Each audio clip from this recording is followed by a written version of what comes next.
Assalamualaikum warahmatullahi wabarakatuh.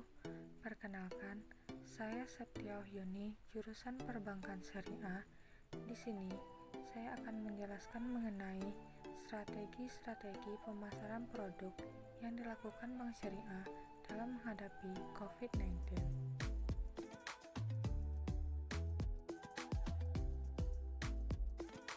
Bagaimana cara strategi Bank Syariah dalam pemasaran produk di masa pandemi COVID-19?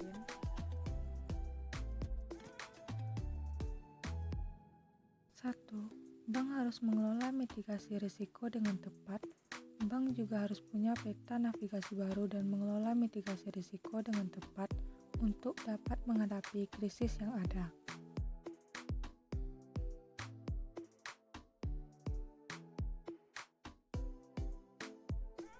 2. Bank harus fokus pada industri yang prospek untuk dibiayai.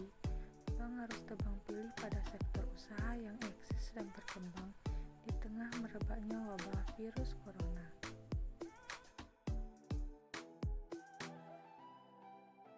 3. Layanan produk dan jasa harus dikonversi menjadi digital banking. Proses ini harus berjalan bertahap dan inisiasinya dilakukan secara terus-menerus.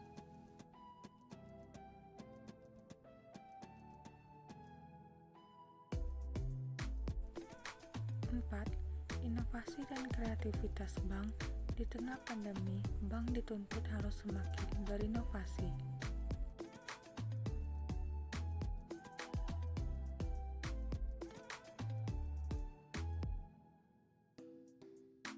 5. Melakukan pendampingan dan konsultasi bisnis. Nasabah UMKM yang bisnisnya terganggu akibat COVID-19 mendapatkan pendampingan dan konsultasi bisnis oleh staf bank, yaitu Relationship Manager yang tersebar di seluruh Indonesia.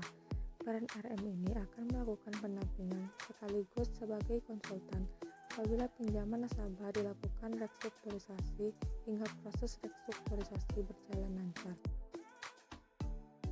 6. Membuat program tanggung jawab sosial perusahaan atau corporate social responsibility melalui pendidikan dan pelatihan online bagi pelaku UMKM.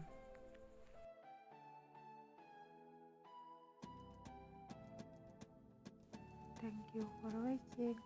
Semoga video ini bermanfaat. Assalamualaikum warahmatullahi wabarakatuh.